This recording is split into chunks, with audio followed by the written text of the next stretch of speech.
nuevamente el doctor Ignacio Jarero, Nacho, para los amigos. Muchas gracias, Nacho, por tu tiempo.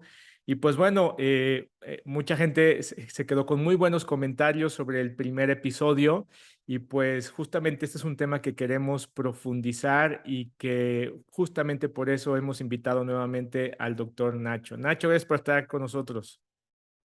Muchísimas gracias, me siento muy honrado por esta invitación y por apoyar al Instituto Newman en esta importantísima labor de difusión seria, científica, sobre lo que es el trauma.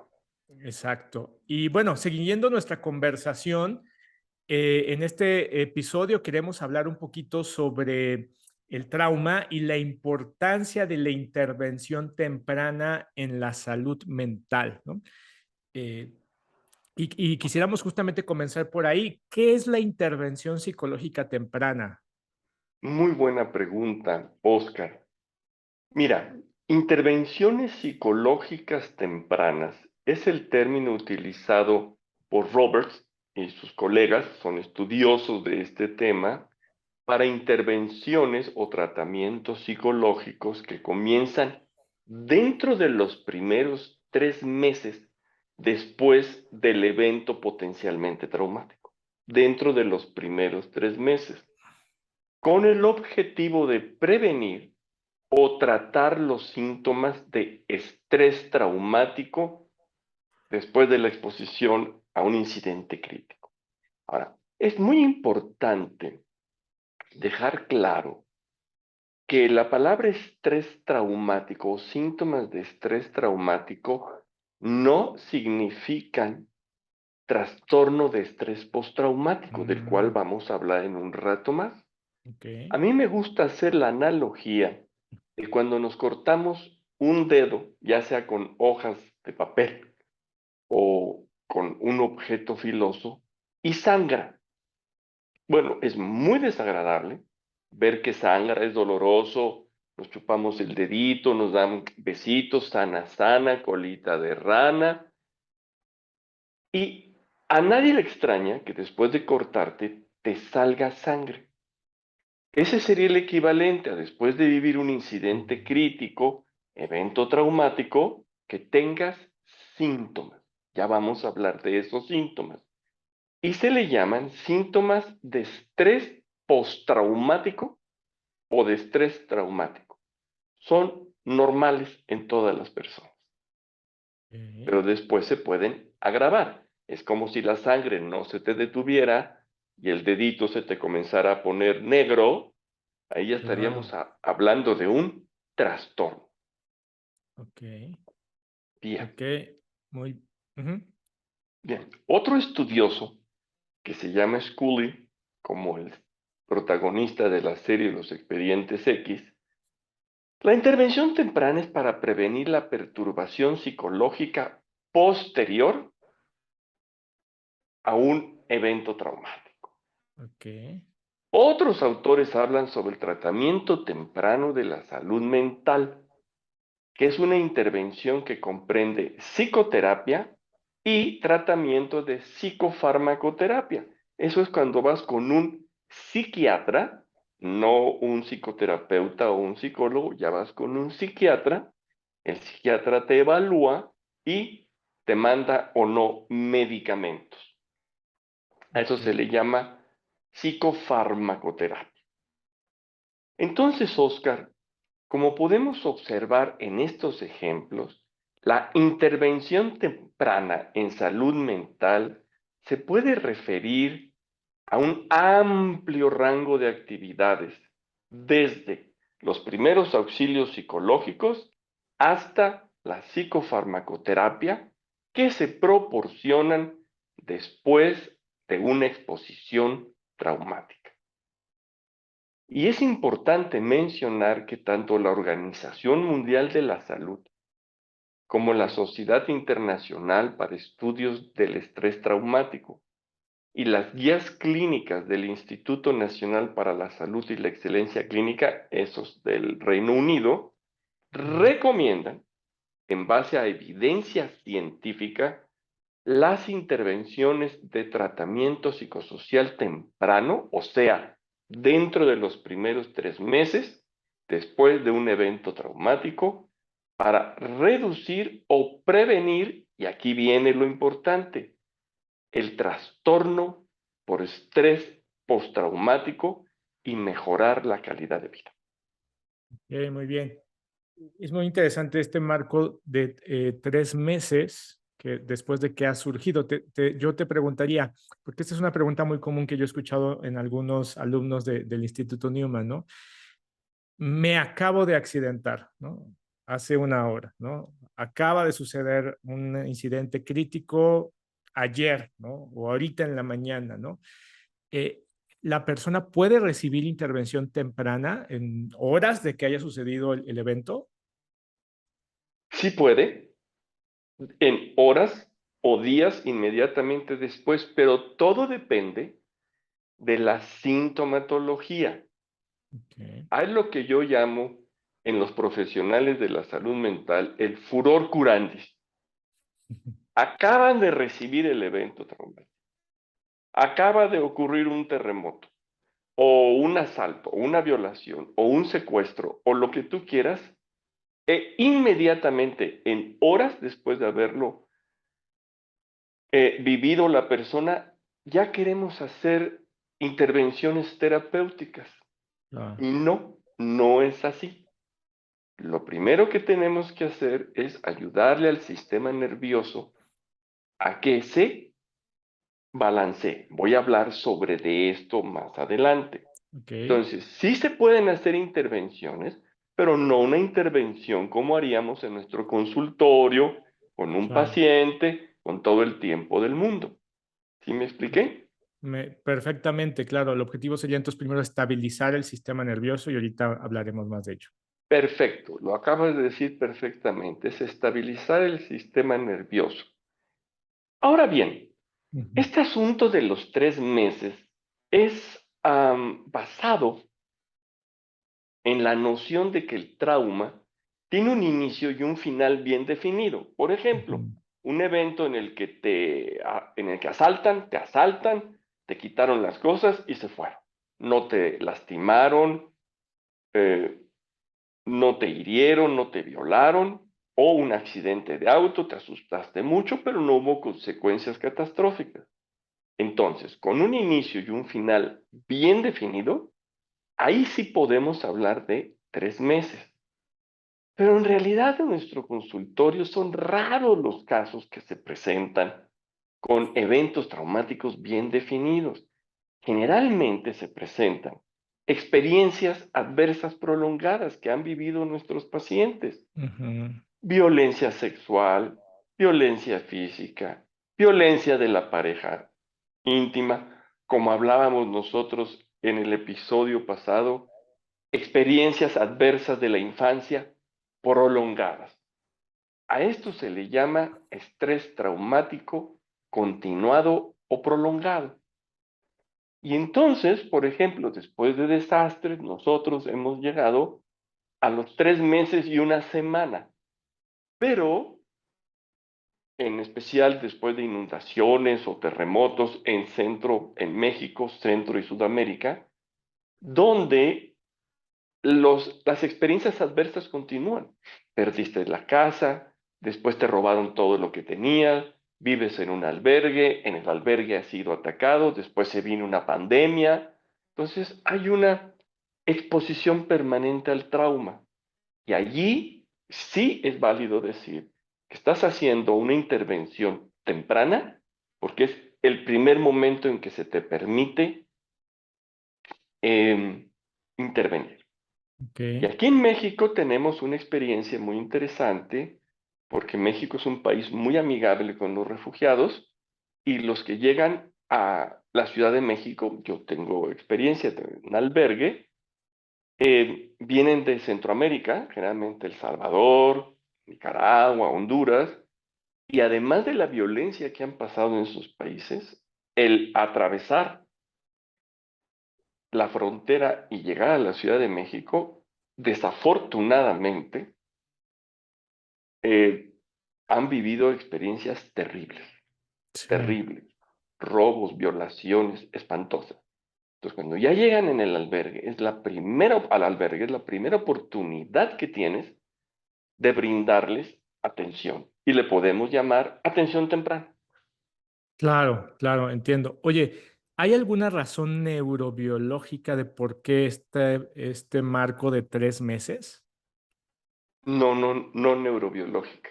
Ok, Es un marco totalmente arbitrario ok, y no está basado en ninguna evidencia empírica, científica, en ninguna. También hay que tener en cuenta que quienes hacen estos lineamientos u opinan son académicos que viven y trabajan en países súper desarrollados claro. y están en universidades y entonces son teóricos. Pero para nosotros, los trabajadores de campo, los que sí estamos allí Ujú, de frontliners, en los albergues, en las situaciones terribles como en Durango, estaba releyendo el artículo de Durango de la masacre que hubo, las fosas clandestinas. Bueno, para nosotros sabemos que es un marco de 3 meses, es simplemente una ocurrencia, claro. que el sufrimiento continúa, la exposición al trauma continúa. Perfecto. Entonces, ¿cuáles serían los principales objetivos de la intervención psicológica temprana? Muy bien. Bueno, la intervención psicológica temprana tiene 4 objetivos principales. El primero es tratar los síntomas, ahora sí ya, del trastorno por estrés agudo. Agudo quiere decir inmediato. Ujú, Haciendo la analogía con el dedito, es bueno, pues te pones, te lo lavas, te pones pues el alcohol, te arde y demás, y lo observas. Este es el secreto. Tenemos que monitorear al paciente. Ya sabemos que salió sangre. Muy bien. Si dentro de los primeros 30 días los síntomas no disminuyen o aumentan en los primeros 30 días, ya voy a hablar de esos síntomas en un rato más, ok, ahí ya estamos hablando que es trastorno. La palabra trastorno nos pone en alerta. Trastorno de estrés agudo se llama. ujú, Para el día 31, si continúan hasta los siguientes 50 años, se le llama trastorno de estrés postraumático. Entonces, lo primero es tratar los síntomas de estos trastornos para reducir la perturbación inmediata. Es como detener el sangrado, eso sería. Vamos a detener el sangrado y evitar que se infecte. Prevenir la exacerbación prevenir que los síntomas comiencen a aumentar y aumentar y aumentar. Prevenir el desarrollo del trastorno de estrés postraumático. Y fíjate, Oscar, que el trastorno por estrés postraumático casi siempre viene acompañado de 2 sintomatologías terribles, que son la ansiedad y la depresión. O sea, además de los propios síntomas ujú, del trastorno de estrés postraumático, tenemos casi siempre, se dice comorbilidad, o sea, que vienen juntos la ansiedad y la depresión. Y ok, por último, y aquí está muy interesante, para los que ya escucharon nuestro podcast anterior, prevenir que esta memoria, esta experiencia que yo acabo de tener, se consolide y se vaya a almacenar con redes de mm, memoria desadaptativas, incrementándolas. Eso es muy interesante. Recordamos la teoría del sistema de procesamiento de la información, las memorias patogénicas. Bueno, entonces yo lo veo haciendo, ahora voy a hacer la analogía con el cáncer. Es bien sabido que si tú detectas un tumor canceroso chiquito, temprano, en las etapas tempranas, es mucho más fácil destruirlo y evitar que se propague, vale, haga metástasis, se llama a ujú, otras partes del cuerpo. Haciendo esta analogía, si se está formando una memoria patogénica, debemos de tratarla para ayudarle a que el cerebro la procese y no se convierta en una memoria patogénica que después se vaya haciendo más grande cada vez. Claro, claro. Qué interesante. Y fíjate que entonces el objetivo de la intervención temprana es justo eso, prevenir que se consoliden estas memorias como memorias patogénicas, ¿no? Exacto. La palabra clave es la prevención. Y fíjate, yo he visto otras intervenciones en el campo, ¿no? Cuando he tenido contacto con algunos institutos de la mujer que trabajan con temas de violencia, procuradurías de niñas y adolescentes, que cuando hay un niño o una mujer que ha pasado una situación crítica reciente, ellos dicen hay que darles contención emocional, ¿no? Sí, Y, o esto, como una especie de primeros auxilios psicológicos que a veces sí, pues ni son auxilios y a veces ni son los primeros que reciben y que justamente a veces se pierde de vista este objetivo de que se prevenga la consolidación de una memoria patogénica, ¿no? Entonces, ahí yo exacto. te preguntaría, ¿por qué entonces es tan importante que la intervención temprana sea con protocolos de terapia MDR? Muy buena pregunta. Y yo también con mis alumnas y alumnos, he escuchado mucho que dicen, es que le di contención. Y entonces yo le pregunto, siempre hago esto, explícame específicamente, cuadro por cuadro, qué hiciste. O sea, Ujú, ya está, porque contención es una, una idea. Cada persona que me lo ha explicado me da una explicación diferente. ujú, Si tú preguntas, bueno, ¿y qué hiciste? Pues unos platicaron con ellas, otros lloraron junto con ellas, otras personas trataron de hacer alguna aproximación de terapia breve.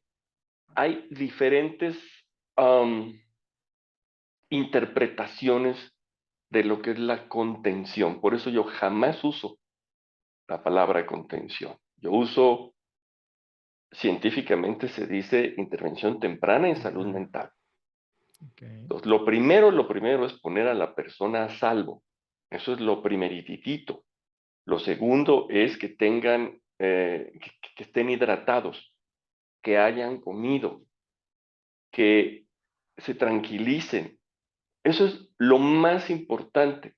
Yo recuerdo una entrevista que hicieron al doctor Bessel van der Kolk, una eminencia en el campo del estudio de las neurociencias, poco después de los ataques de septiembre 11 en los Estados Unidos, en las Torres Gemelas. Él llegó con su equipo y en esta entrevista le preguntaron, habían pasado, no sé, 10 días, una cosa así, estaba en los primeros 10 días, que qué intervención psicoterapéutica estaban haciendo, pues él que sabía tanto justo de la neurobiología del trauma. Y entonces dijo, bueno, ninguna. Lo que nosotros estamos haciendo con mi equipo es escucharlo, pero primero, proveerles que estén a salvo, que tengan, que estén tapados, que, que tengan alimento, Ujú. hidratados, y después los escuchamos y hacemos rituales de pérdida y nos abrazamos todos. Justamente los rituales ancestrales que tenemos los seres humanos son los que estaba él haciendo, porque Ujú. esos rituales ayudan al sistema nervioso a que se regule nuevamente. Exacto, exacto. Y justamente estas aproximaciones que el mismo doctor Bessel van der Kolk le habla de, se dice en inglés de bottom up, ¿no? Y a veces hay que Exacto, primero escuchar qué quiere, qué necesita tu cuerpo, cómo regularse y cómo se regula con la compañía, con el grupo, ¿no? Escuchar la exacto, emoción. Ujú, exacto, porque es bien sabido, y esto es neurobiología, y ya lo hablamos en el podcast pasado, que las funciones de la corteza prefrontal, lo que se llama de arriba hacia abajo, que están regulando, se apagan ujú, en un incidente crítico. Y entonces lo que predomina son las emociones y hay un desbalance en entre la rama simpática y la rama parasimpática del sistema nervioso. Entonces, ayudar a nuestro cuerpo, a nuestro sistema nervioso a que se balancee. Eso es lo primero, así. Y así tiene que ser, abrazo, escuchar, no tratar de hacer psicoterapia, porque además sus funciones cognitivas están disminuidísimas.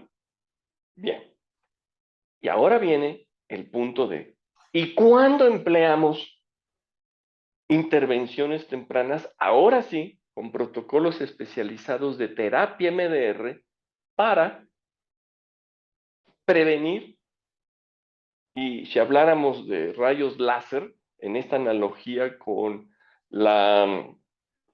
el cáncer, para disolver el inicio de la memoria patogénica. Cuando los síntomas nos lo digan. Nosotros nos tenemos siempre que basar en síntomas. Ujú. Si tú te cortas tu dedito, te pones mertiolate y ves que va cicatrizando bien, no hay que hacer nada. Ya hiciste lo que tenías que hacer. Tu cuerpo se va a ocupar de lo otro. Pero si después de hacer lo que acabo de decir, que fue lo recomendado por el doctor Van der Kolk, ves que los síntomas no disminuyen o empeoran, eso quiere decir que ya tienes que hacer una intervención, pero es una intervención especializada. Y para eso hay protocolos de terapia MDR científicamente comprobados como efectivos, ¿verdad? Ok, sí, claro. Y, y Y entonces, ¿qué poblaciones pueden ser tratadas con estos protocolos de terapia MDR? ujú. Previo a contestar esa pregunta, Ujú. yo diría que la intervención temprana con protocolos científicamente comprobados, o sea, con terapias que han comprobado ser efectivas, produce enormes beneficios económicos, sociales y culturales para individuos, familias y comunidad. Entonces, no esperemos a que se desarrolle el trastorno por estrés postraumático. Claro. Prevengamos.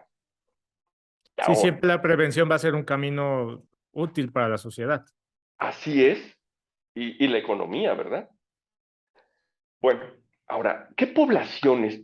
Mira, generalmente las personas piensan que la intervención temprana es solamente para aquellas personas que en comunidades han vivido tragedias, el susto que nos volvió a sacar el terremoto, Dios, grupos grandes, para grupos grandes, pero no. En realidad la intervención temprana es sumamente útil para nuestra práctica privada. Ujú. Cuando nuestro paciente ha sufrido una experiencia adversa, un incidente crítico, o para personas que trabajan en agencias, en centros que atienden a las poblaciones diversas, por ejemplo, estos centros del DIF, que son los centros, ¿me recuerdas el nombre? Llaman centros de asistencia social. Los centros de asistencia social. Ujú. Entonces, la idea sería que en cuanto llegue una persona que ya sea un menor de edad o las víctimas de la violencia familiar, en cuanto se estabilicen, inmediatamente se haga la intervención. Esa es la idea. Ok. Y fíjate, en este tema, justo el otro día platicaba con una terapeuta infanto-juvenil y ella me hacía la mención. Los niños que tratamos en la clínica de Newman, que son muchos niños de estos centros de asistencia social, todos, bueno, la mayoría, pero sí podemos decir casi un 99% todos, recuerdan el día que ingresaron a ese centro de asistencia social como algo muy, muy adverso o traumático, ¿no? Y Fíjate. es una imagen que está constantemente, que regresa a ellos, que no los deja dormir, que les perturba, que les disregula. Ya es una memoria patogénica. Exactamente. Justamente ahorita vamos a ver en este momento qué es el trastorno Ujú. de estrés postraumático. Exacto. Muy bien. Y justo eso, ¿cuáles son esos síntomas? ¿Cómo reconocerlo? Bien, hay una Biblia, es un decir, que se llama el Manual Diagnóstico y Estadístico de los Trastornos Mentales. Ese manual lo elabora la Asociación Psiquiátrica Americana. Y la quinta edición, o el DSM-5, TR, texto revisado, es lo más reciente que se tiene. Y está así de gore. Y lo definen al TEP o trastorno de estrés postraumático como un trastorno mental que se produce tras la exposición a uno o más acontecimientos traumáticos. Por ejemplo, para estos niños que refieres tú, la entrada a este centro fue traumática, no sabemos por qué. Y se caracteriza por revivir intensamente el evento traumático a través de recuerdos intrusivos y pesadillas. Es lo que acaba de describir, que una y otra vez le vienen a ellos involuntariamente el recuerdo de ese día. Exactamente. Ese es el criterio de intrusión, de los síntomas intrusivos. Tú no lo deseas, tú no lo estás recordando, pero entra, entra a tu mente, ¿verdad? Yo digo que del sistema de memoria a largo plazo no está en realidad el sistema de memoria a largo plazo, está entrando al sistema de memoria a corto plazo. Entonces tú revives, ¿verdad? Intensamente ese evento traumático. Ese es el criterio B. El criterio C es el de evitación. Las personas evitan todos los recuerdos del evento traumático o evitan lugares, personas y situaciones que disparadores les llamamos en México, que les disparen, que les activen ese recuerdo traumático. También tenemos alteraciones negativas de las cogniciones, o sea, del pensamiento, no se pueden focalizar bien, y del estado de ánimo asociadas al evento traumático. Otra agrupación o clúster que son hipervigilancia. Están hipervigilantes ante posibles amenazas en el entorno, con síntomas de alerta, aunque ya estén a salvo. Cualquier ruidito, cualquier situación los tiene con síntomas de alerta, ¿verdad? Y en algunos casos, y esto es muy interesante, y se incluyó en esta versión del DSM-5, en la quinta edición, síntomas de despersonalización persistentes o recurrentes. Despersonalización es no sentirte en tu propio cuerpo, no sentir que eres tú. Y esto me recuerda un programa humanitario de investigación que hicimos aquí en México, y está publicado el estudio, después de una explosión que hubo en una fábrica de explosivos y de municiones. Un chico manejó indebidamente una máquina y explotó la máquina y mató a muchos compañeros y compañeras alrededor. Fue una terrible desgracia y nosotros a los 5 días ya estábamos interviniendo ahí, gratuitamente, por supuesto. Y entonces yo recuerdo muy bien que una paciente me decía, doctor, yo me tengo que mirar al espejo todos los días porque no sé si estoy viva o muerta. Wow. Eso es el mejor ejemplo de despersonalización. No estás en tu cuerpo. El cuerpo es un lugar, es el que recibió el impacto, no es un lugar seguro. Entonces, sientes que estás fuera de tu cuerpo, ¿verdad? Esto es lo que comúnmente ya algunos terapeutas le llaman disociación. Exactamente. Es un- Sí y no. Ujú. En realidad se llaman síntomas disociativos. Ok. Son los síntomas disociativos. Y la disociación, en realidad, es un gran continuo. Porque muchas veces se disoció y todo el mundo se Ujú. asusta. Como que algo pasó horrible. No. La disociación en realidad es un continuo que va desde la ensoñación, que a todos nos pasa. Ujú. Si vas manejando en tu auto, de repente llegas a tu casa, a tu oficina, Dice, ah, mira, ya llegué y no te diste cuenta cómo Ujú, llegaste, o estás escuchando una exposición muy aburrida y en realidad tu mente se disoció de la realidad presente. ujú. Entonces, estas son síntomas o reacciones disociativas, pero son totalmente normales después de un incidente crítico. Se llama disociación peritraumática y son dos. La Ok. despersonalización, que es sentirte fuera de tu cuerpo, y la desrealización. La desrealización es como si estuvieras en una película, como si no fuera real lo que estás viendo. Ujú. Desrealización es hacia afuera, es como tú ves el mundo. Despersonalización es como te sientes tú, pero son normales por unos días. Pero si el cerebro logra, el sistema de procesamiento de la información, procesar esa información, desaparecen. Pero si no lo logra, se mantienen o se incrementan. Este Exacto. es el asunto, ¿verdad? Te preguntaría algo, Nacho. ¿Este trastorno por estrés traumático es igual en niños y en adultos?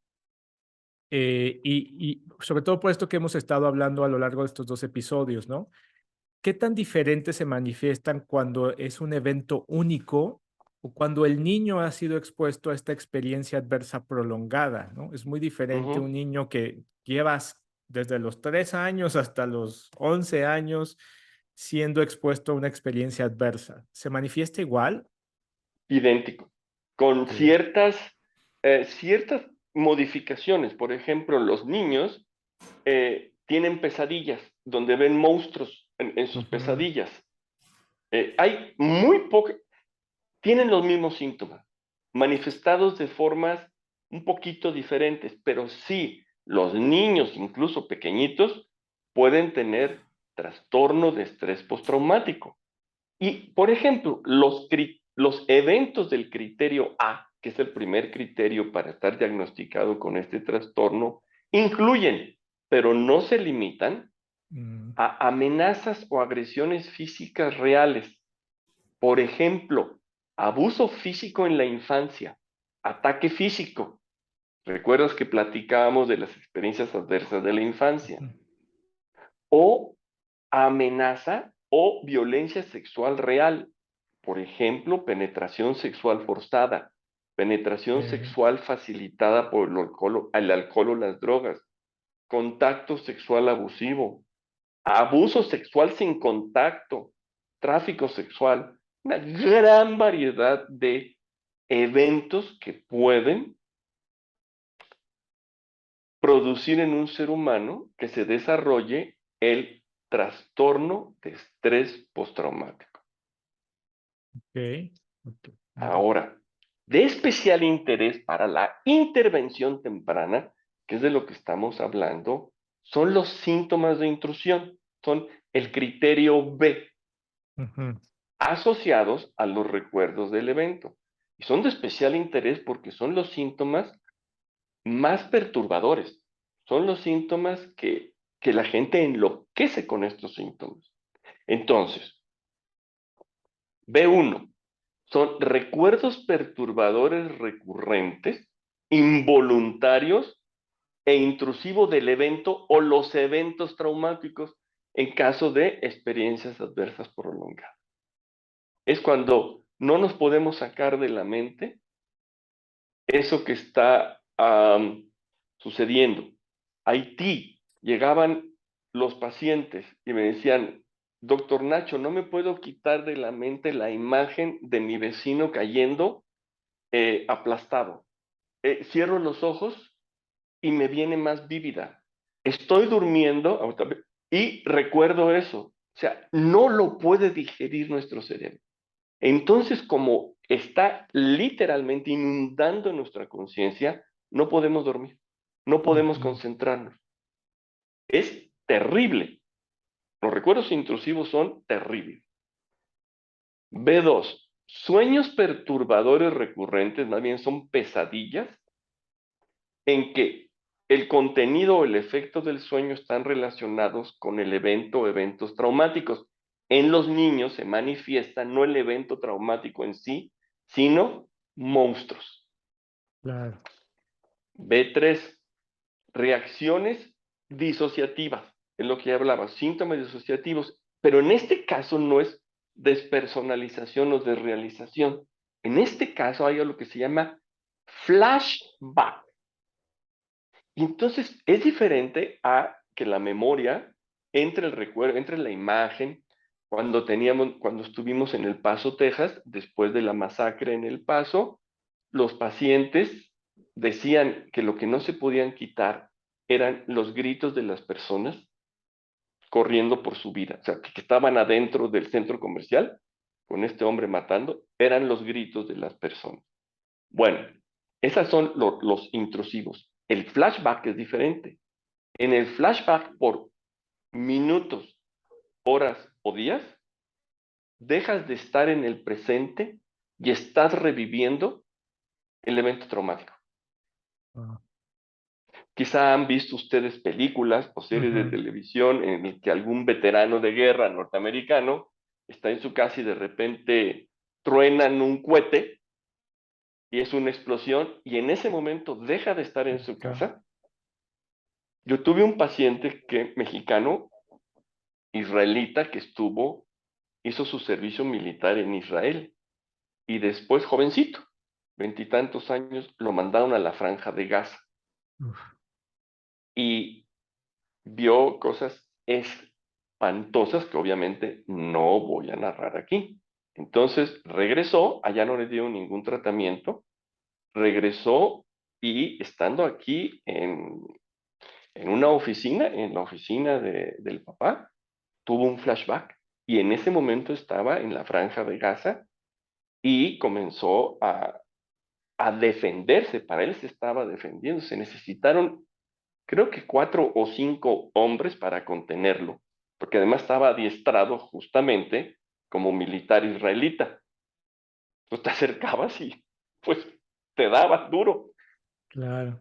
Y lo tuvieron que llevar al hospital psiquiátrico y después yo lo atendí y sí, desaparecieron totalmente todos los síntomas. Ah. Pero en este caso en especial, el flashback, en él duraban horas. Él estaba en la Franja de Gaza luchando contra el enemigo. Y estaba en la Ciudad de México. Qué B4. impresión. Sí. Sí, sí, sí. Malestar psicológico intenso o prolongado ante la exposición a señales internas o externas, las memorias intrusivas, que simbolizan o se asemejan a un aspecto del evento o eventos traumáticos. Pueden estar viendo una película, la televisión o platicando, y si pasa una persona que simboliza o se parece al agresor, en ese momento en ese momento el pasado se convierte en presente. Incluso puede tener un flashback en ese momento. Y reacciones fisiológicas, por ejemplo, sentir que te estás ahogando. Yo he tenido la fortuna de atender a militares Ujú. y a marinos y marinas, y que son para mí, los que yo he atendido son verdaderos héroes, son la Claro. última línea de defensa entre nosotros y el crimen que está muy bien organizado, y he tenido la fortuna, el privilegio de atenderlos, y por ejemplo, de ahogo que se estaban ahogando, que les voltearon la lancha, vuelven a revivir el ahogo, o en violencia de la pareja íntima, las pacientes que lo que dice es que aún sienten como la mano de la pareja que las está ahorcando. O sea, eso es visceral. Las mujeres que han sido violadas generalmente presentan, y ya es visceral, eh, dolor en la pelvis o vaginitis, que es que cualquier intento de tener una relación sexual con su amado, en cuanto el cuerpo siente que va a entrar algo, se cierra inmediatamente. Cierra. Guau. Y eso no hay forma de que lo trates con otra terapia que no sea la terapia MDR Claro. o la cognitivo-conductual focalizada en trauma. No hay forma, porque ellas saben lo que les pasó. Pero estos son componentes de la memoria patogénica que aún están activos y son los síntomas intrusivos. Y estas reacciones fisiológicas desaparecen. Claro, al 100%, tratándose con estos protocolos, 100% desaparecen. En Ucrania, por ejemplo, los reportes que hemos recibido, que ya tenemos a Ujú, más de 5,000 clínicos entrenados gratuitamente en los protocolos ASIS, de los que voy a hablar al rato, ujú. los niños ucranianos que se fueron a los países bálticos, o sea, cercanos a Ucrania, en los refugios, no, el síntoma intrusivo eran las sirenas que avisaban que estaban bombardeando y no se lo podían quitar y no podían dormir. Pero fueron 40 minutos, en sesiones de 40 minutos desaparecen los síntomas. Y ahorita voy a explicar el por qué. Voy Ok. a dar la razón Ujú. neurobiológica del por qué. Muy bien. Perfecto. Estábamos en estos síntomas intrusivos. ¿Son todos o Mm, hay más? Son todos, son Ok. cinco. Perfecto, perfecto. 5 categorías de síntomas intrusivos. Y entonces, fíjate, ¿por qué el riesgo de la aparición del estrés postraumático, ya un trastorno, permanece a lo largo del tiempo? Muy bien, fantástica pregunta. Fíjense ustedes que algunas personas pueden desarrollar el trastorno por estrés postraumático meses o incluso años después de un evento traumático. Hay lo que se llama trastorno por estrés postraumático de manifestación demorada, Ujú, que va de 6 meses en adelante. ¿Y por qué esto? Bueno, por dos factores. Uno, fueron los disparadores de los que yo hablaba, personas, circunstancias, internos, externos, que haces que revivan la experiencia. Y cada vez que tú revives la experiencia, tu respuesta se hace progresivamente mayor por la exposición repetida. Voy a dar un ejemplo para clarificar. En inglés se llama kindling and sensitization. Sensitization es crecer, engordar. Dice, por ejemplo, inmediatamente después de un diagnóstico de cáncer y del primer análisis clínico, el paciente puede tener síntomas subclínicos de trastorno por estrés postraumático, o sea, no cumplir con toda la sintomatología. Sí, es terrible que te digan que tienes cáncer. A mí me lo dijeron en 2013 y ujú. yo sé lo que se siente recibir de que el análisis de la biopsia es cáncer y no nada más Uf, cáncer, sino que del grado de 0 a 10 de agresividad, el mío era de 8. uf. Afortunadamente lo detectaron en la fase 2, en la etapa, pero eso no forzosamente, el recibir eso te hace tener trastorno por estrés postraumático. Claro. Pero para nosotros los profesionales de la salud mental tenemos que estar muy alertas. No decir, bueno, tú ya no tienes trastorno por estrés postraumático. No, porque semanas o meses después, si a esta persona, estamos hablando de una mujer con cáncer de seno, que es el más frecuente en México,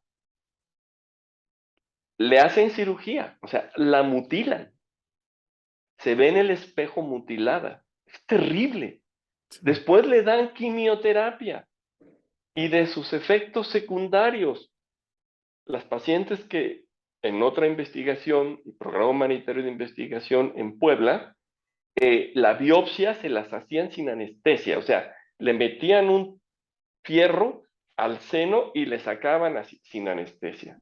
Y después tenían quimioterapia, y había una quimioterapia que ellas le llamaban la sangre del diablo, porque era roja y les causaba unos efectos secundarios que se desmayaban, en la calle se desmayaban. Entonces, eso que están viviendo, esos eventos que están ligados a el momento en que te dice que tienes cáncer, hacen una red de memoria patogénica. Ya no es uno chiquito, ya es una red. Y entonces sí puedes cumplir con todos los criterios del trastorno por estrés postraumático. Ok. Te preguntaría, porque me llama la atención esto, lo dijiste muy bien, es como si esta red de memoria va a ir creciendo, creciendo, creciendo. En tu opinión profesional, cuando el TEPT no se trata a lo largo del tiempo y va creciendo, ¿puede derivar en otro tipo de psicodiagnósticos o psicopatologías? Que claro, a veces la psicología clínica Sí, tradicional sí, quizás no ve que el origen fue el TEPS, pero ya hay otro tipo de sí, diagnóstico. sí, Ujú, sí, sí, sí. Muy buena pregunta. Fíjate que hay, hay 3 estudios publicados por nuestros colegas de Holanda, de Netherlands, son estudiosísimos, en donde demostraron que pacientes con trastorno por estrés postraumático complejo, o sea, son más síntomas, siempre tenían en comorbilidad trastorno disociativo, ahí ya estamos hablando de trastornos disociativos, trastornos depresivos y trastornos de ansiedad, ¿ok? ok, Esa es la población. Entonces, ellos lo que hacen es que los llevan a una clínica y les dan terapia intensiva MDR. Es 2 veces no, en la mañana es trauma focus, es terapia cognitivo-conductual focalizada en trauma, en la mañana temprano. Están en una clínica en el bosque. ujú, En la mañana temprano desayunan terapia cognitivo-conductual focalizada en trauma, que es sí, sí, una rama de la terapia cognitivo-conductual. Después, y esto es muy importante, se ponen a hacer ejercicio, horas de ejercicio.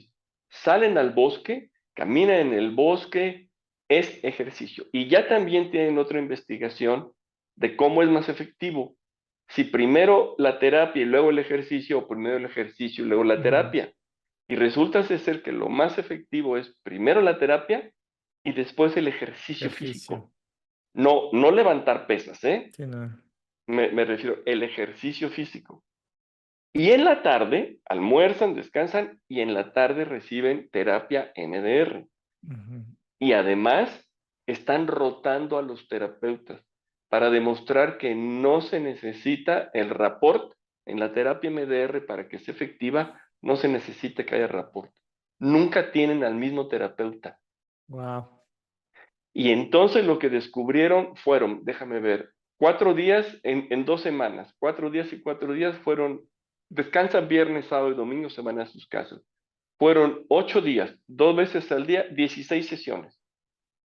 Todos dejaron de tener una remisión del diagnóstico, eso es importantísimo, remisión del diagnóstico de trastorno por estrés postraumático complejo, pero también descubrieron que los síntomas de, del trastorno de ansiedad, de trastorno depresivo y disociación, todos remitieron. Lo que nos hace pensar que justo lo que tú decías muy inteligentemente, que el trastorno por estrés postraumático era el que estaba provocando Lo la otra demás. sintomatología. Ujú, Y si nos vamos directo sobre el trastorno por estrés postraumático, que es lo que yo siempre recomiendo, terapia intensiva, al remitir el diagnóstico, o sea, al procesar, al reprocesar esa red de memoria patogénica, desaparecen los otros síntomas. wow, wow, qué Ciencia, ciencia, tengo los 3 artículos y son sí, claro, recientes, año 20, 21, 22. Esto no son especulaciones, sí, esto es claro. ciencia, demostrado con números. Ajá. Y yo creo que antes de seguir, terminar hablando de este estrés postraumático, a mí me llama la atención muchas veces que estos síntomas en la población en general a veces pueden estar tan normalizados, tan inclusive culturalmente aprobados y que a veces ni los clínicos saben detectarlos, ¿no? Eh, Exacto, por eso es importante y es una gran labor que hace el Instituto Newman preparar a profesionales de la salud informados en trauma, Ujú. Sí, para que sepan cómo preguntar y que sepan qué síntomas buscar, justamente, si no, te, te, te lo saltas. exacto. Pues bien. Y bueno, tú, Nacho, eres el originador de algunos protocolos. Específicamente hoy me gustaría hablar de los protocolos ASSIST, ¿no? Que tienen Así esta es. intención de la intervención temprana, ¿no? Eh, Antes de que nos hables de ellos, me gustaría conocer un poco la historia, cómo surgió este protocolo ASSIST. ¿Cómo no? Con mucho gusto. Bueno, somos mi esposa Lucina Artigas y yo los coautores de los protocolos y ayer recibimos una buena noticia. La investigación número 52, Wow. 52 de nuestros protocolos ya fue aceptada en una revista importantísima. ¿Y qué creen de lo que se trata? Ya se demostró que la aplicación de nuestro protocolo grupal e integrativo de terapia MDR con niños politraumatizados, con Wow. menores politraumatizados, hace un cambio positivo en la epigenética de los niños. Ok, wow. Eso es, wow. Sí, Ya se aceptó para publicarse en una revista súper prestigiada. Y en cuanto esté publicado y yo te aviso, de hecho lo voy a publicar en nuestras redes en MDR claro. México, terapia de reprocesamiento, y te aviso a ti porque va a ser de acceso abierto, ya se demostró con población politraumatizada que hace un cambio positivo en la epigenética de los niños y las niñas.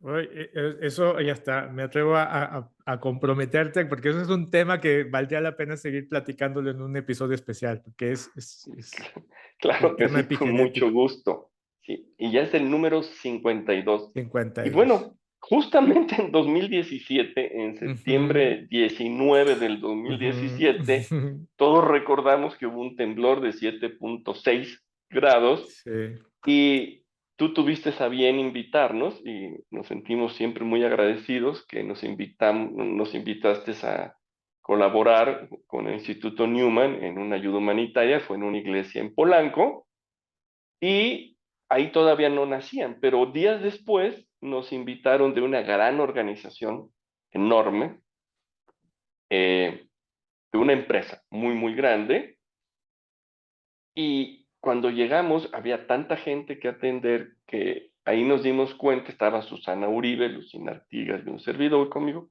dijimos, no, el protocolo grupal e integrativo no se puede aplicar ahorita porque estamos a 4 días, 5 que ha pasado. ¿qué Y pasó? entonces lo que hicimos es que del protocolo PRESI, que los vamos a enseñar próximamente este octubre, tanto el PRESI como el Ujú. protocolo grupal integrativo, por primera vez en español, se van a enseñar aquí en un curso de 6 horas para terapeutas MDR. Entonces lo que hicimos ahí en campo, porque nuestros protocolos han nacido en campo, ahí los adaptamos los protocolos, el PRESI que es individual y el IGTP, que es el grupal, los adaptamos ahí en campo para servir a esa comunidad.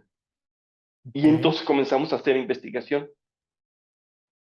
Así fue como nació en 2017 en México, igual que el PRESI en México, e igual que Protocolo Grupal, nada más que ellos nacieron en 1998.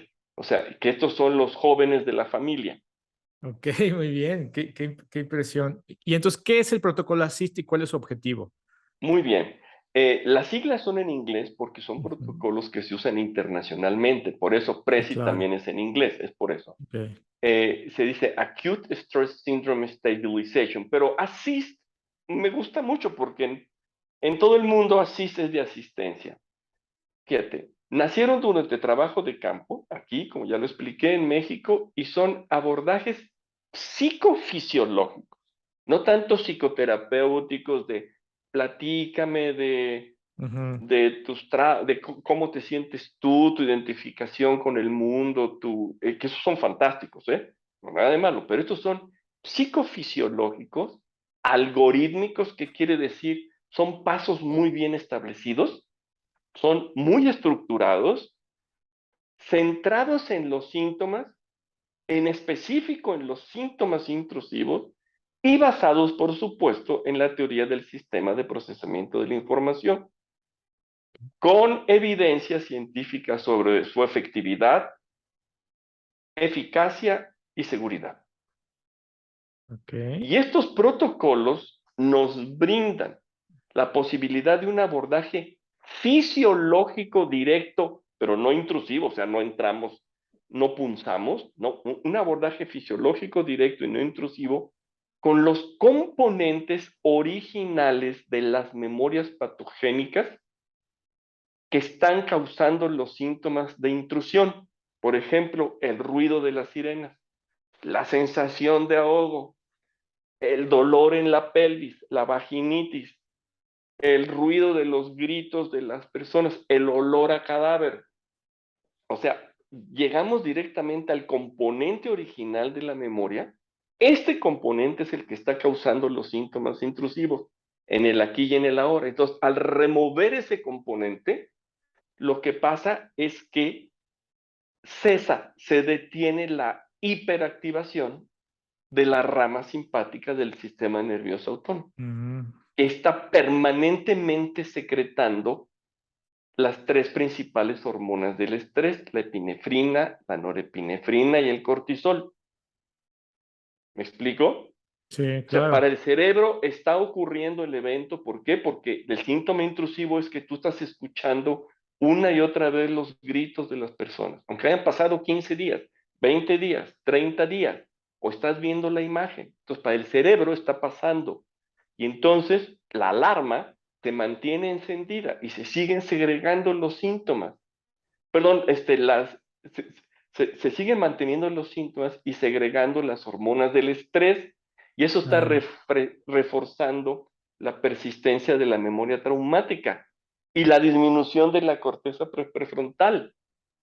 Entonces, claro. si tú con estos protocolos vas directamente al componente de la memoria que produce el síntoma intrusivo y lo metafóricamente lo remueves, lo quitas, en ese momento cesan los síntomas de intrusión y por lo tanto en ese momento ya no hay peligro para el cerebro y se vuelve a estabilizar la rama simpática y parasimpática. Las funciones de la corteza prefrontal se normalizan y entonces el cerebro de los pacientes puede procesar el resto de la experiencia. Wow. O sea que en lo que nos has explicado, justamente este protocolo ASIST lo que hace es literal detener el sangrado psicofisiológico. Es. Exacto. Así los explico yo. Es el Ujú, sangrado que están teniendo, lo detienes.